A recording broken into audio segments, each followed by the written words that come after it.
Bueno, inicialmente comenzó el hambre de mi esposo y mío. Eh, Mi esposo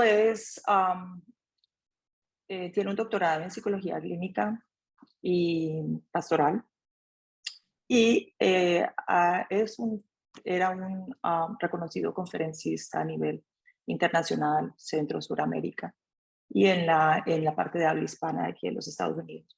Participó en el canal de Despierta América. eh, Trabajaba en el consultorio sentimental y era muy famoso porque en sus conferencias mezclaba lo que era Biblia con la psicología. Y eso fue algo muy nuevo y muy novedoso en el mundo cristiano. Pero eso lo cansó, nos agotó, decíamos, tiene que haber algo más, tiene que haber algo más. Y empezamos a tener esa hambre por lo sobrenatural, esa hambre por los milagros, esa hambre por las sanidades y empezó una búsqueda. Primero comenzamos nosotros dos, nos subíamos en aviones, íbamos a conferencias con Randy Clark, con Bill Johnson, Morris Cerullo, diferentes personalidades acá en los Estados Unidos, hasta que nos dimos cuenta de que ellos predicaban lo mismo que nosotros predicábamos y, y creían en lo mismo que nosotros creíamos, solo que ellos tenían resultados y nosotros no. Entonces, eso comenzó a inquietarnos y empezamos a ir a escuelas de sanidad de Randy Clark para activarnos nosotros y activar la congregación. Eh, Pienso que en lo que más tuvimos éxito fue que no íbamos nosotros solos con esa hambre. Siempre fuimos un grupo y queríamos llevar a la iglesia esa hambre también. Llegamos a ir a conferencias hasta 120 y 150 personas. Viajar hasta Atlanta o viajábamos a Orlando, a donde quiera que fuéramos, íbamos la iglesia completa. Eh, Creíamos que se le hacía más fácil a un pastor no solamente exponerse él a una conferencia o a una escuela de sanidad, sino exponer la iglesia completa a, a esas escuelas. Y así fue como lo hicimos. Y creo que tuvimos mucho éxito porque ya no solamente somos los pastores los que enseñamos, ya no solamente somos los pastores los que creemos, los que tenemos el hambre, sino que una iglesia entera entró en esa hambre y en ese mover. Podría decirte que fue una idea humana, pero pienso que estaba en los planes de Dios, de que como congregación tuviéramos esa unción corporativa. Nosotros le llamamos unción corporativa, que es toda una iglesia moviéndose en eso. Milagros, prodigios, profecía, en los dones del Espíritu Santo. Somos una iglesia que cree que no somos perfectos y estamos en un proceso. Entonces, no esperamos a que la persona sea perfecta para que se mueva en lo sobrenatural. Creemos que a medida que se mueve en lo sobrenatural bendice a otros, pero también lo impacta y lo transforma a él. Comenzamos yendo a entrenamientos y luego comenzamos a hacer entrenamientos dentro de la misma iglesia. Y constantemente los estamos haciendo porque como llega personas nuevas a la iglesia, eh, queremos desde un principio que conozcan en lo que nosotros creemos, en lo que nos movemos, para que ellos también comiencen a activarse. No creemos en una persona que está durante años y años y años yendo a los cultos. Creemos que todo creyente tiene un propósito, una misión y deben activarse en ella. Entonces, siempre les damos el espacio en la iglesia, primero entrenándolos y luego activándolos. Yo pienso que lo principal es mantener un balance entre el conocimiento de la palabra y los dones. Nosotros no podemos darle más énfasis a uno que al otro. Si le damos mucho énfasis en los dones sin una base bíblica, se va a desbalancear. Pienso que el amor por la palabra y el balance de la palabra, al mismo tiempo que la manifestación del don se da, es sumamente importante. ¿A qué me refiero? Los entrenamientos son sumamente indispensables. Antes de una activación en un don, pienso que el entrenamiento y el fundamento teológico y bíblico de los dones de sanidad, o los dones de manifestación del Espíritu, como el de profecía, y esto tienen que tener una base bíblica firme e importante. Otra de las cosas es mantenernos nosotros le decimos en inglés accountability, en, bajo supervisión, rendir cuentas y no mantenernos en sujeción bajo un liderazgo. Para mí eso es sumamente importante, la sujeción a la autoridad para nosotros como iglesia, la sujeción a la autoridad, no solamente a la autoridad que es la cabeza apostólica o profética de la iglesia, sino también a la persona que nosotros delegamos esa autoridad. Es sumamente importante, es sumamente importante. Así creo que se mantiene de una forma saludable, fuera de emocionalismos. ¿A qué me refiero con eso? Cuando nosotros entrenamos a las personas, si usted se sanó y sintió algo del Espíritu Santo, yo quiero que me lo diga, pero si no sintió nada, está bien, porque el que sano no soy yo, el que sano es Dios. ¿Ves? ¿Cómo entrenamos a la persona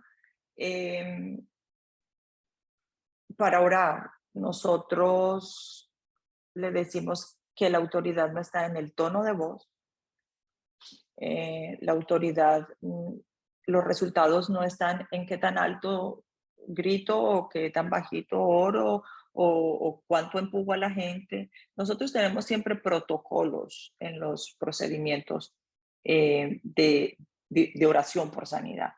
Creo que esos protocolos mantienen el, el tren en su riel sin que se descarrile, porque la gente dice, ay, protocolos, esa palabra no está en la Biblia. No, la palabra no está en la Biblia, pero existe en la Biblia el diseño para mantener saludable un ministerio, porque si no mantenemos esos protocolos, pues no, el tren se va a descarrilar. Un tren sin rieles se descarrila. Y de la misma forma, creo que el ministerio de sanidad y el ministerio profético y el ministerio de la manifestación de los dones del Espíritu debe tenerlo. El tipo de cultura que se tiene en Costa Rica o cultura de iglesia, lo que sea, es diferente al tipo de cultura que nosotros tenemos aquí o el tipo que se tiene en diferentes países. La cultura define muchísimo el tipo de necesidad de crear una estructura donde el tren no se descarrile. Tú conoces tu pueblo, tú conoces tu gente, tú conoces la cultura de ellos, tú conoces esto. Entonces, es más, ese protocolo es más creado dependiendo las necesidades que el líder vea en el pueblo que está formando.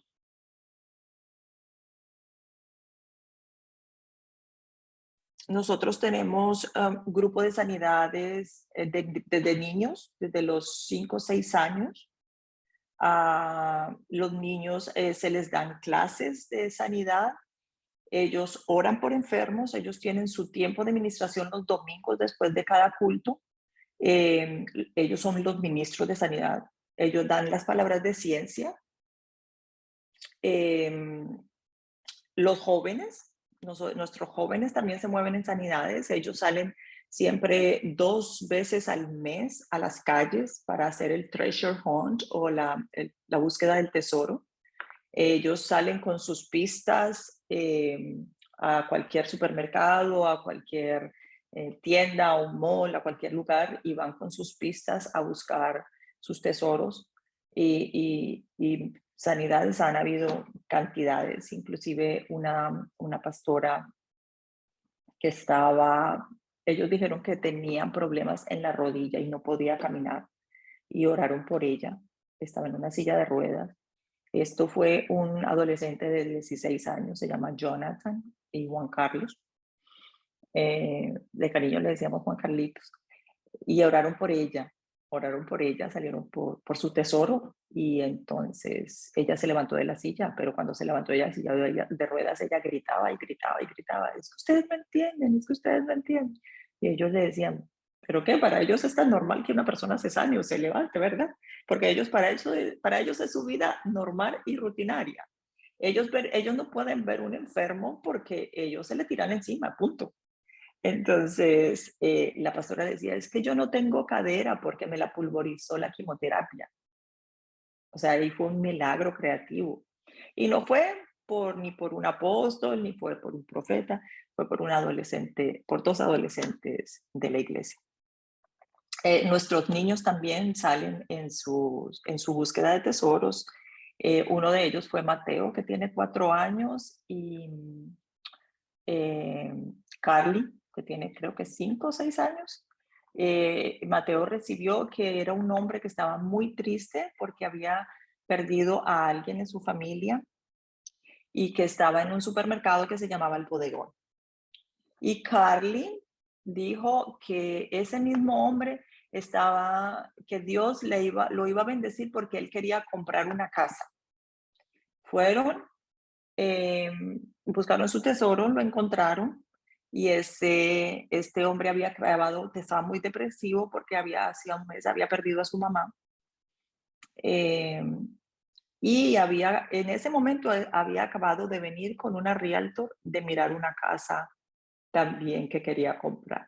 Los dos niños oraron por él y bueno, ya tú sabes, el, los milagros que pudimos ver. Milagros muchísimos, podría testificar, podría estar aquí 2 o 3 horas testificando de todo lo que hacemos. Lo, para mí lo más impactante y lo más lindo es no llorar por la gente. Sí, yo oro por ellos y siento la inclinación a hacerlo, pero que nuestros muchachos desde niños se muevan en eso y lo hagan es muy, muy satisfactorio y muy lindo, muy, muy lindo. Nadie se puede frustrar al no ver resultados iniciales. Eh, y nadie puede no solamente frustrarse ni entristecerse al no ver resultados, porque tenemos que tener algo bien claro, que no soy yo el que sana, que es él, que no soy yo. Entonces, eh, el yo cansarme o frustrarme y no hacerlo es no obedecer. Y yo voy a seguir obedeciendo hasta que hayan resultados, porque yo creo que eso le pasa a muchos ministros al no ver resultados inicialmente y, y esto puede tardar años, esto puede tardar mucho tiempo. Eh, no solamente la formación, sino el poder ver milagros y prodigios. El mero hecho de obedecer creo que le da la confianza a Dios para delegarte mayores mantos de autoridad y función. Pero si tú no obedeces, no estás capacitado para recibir de Dios eso. Cada vez que tú obedeces y oras por un enfermo, le das más confianza a Dios para que Él pueda usarte. Entonces, yo le diría a todos aquellos que no ven resultados y que se frustran o que se cansan, que sigan persistiendo hasta verlos. Es como una adicción de ver cada vez más a Dios, de ver cada vez más a Dios, de ver que Dios cada vez toca más gente y la transforma, ver vidas transformadas. La semana pasada estuvimos en el Army of the Lord y estuvimos ministrando en la playa y había un señor cubano que estaba allí y se le ministró y se oró por él. Él tenía una fobia al agua, porque cuando él salió de Cuba, salió en una balsita bien chiquitita y le tocó pasar muchas dificultades en muchos días en el mar, en alta mar, y perdió mucha gente de los compañeros que venían ahí, y él le cogió fobia al agua, y oramos por él. Entonces nuestros muchachos oraron por él, y el Señor le dijeron que si se quería bautizar, y él decía que él no entraba al agua ni loco, ni loco, ni loco quería entrar. Entonces empezaron a orar por ese temor y por ese miedo, y finalmente terminó bautizándose. Un hombre que llevaba más de 20 años sin tocar el mar, sin tocar el mar. Él simplemente le decía, le tengo pánico. Eh, entonces, vos ves cada vez ese tipo de cosas, te pone ese drive por dentro, esa fuerza por dentro de querer ver más, de querer ver más, de querer ver más. Así que no, son cosas que no, con Dios no nos podemos cansar, con Dios no nos podemos frustrar, con Dios no nos podemos cansar de esperar, porque en el momento en que Él se manifiesta comienza de una forma tan acelerada que yo sé que eso le va a pasar a muchos.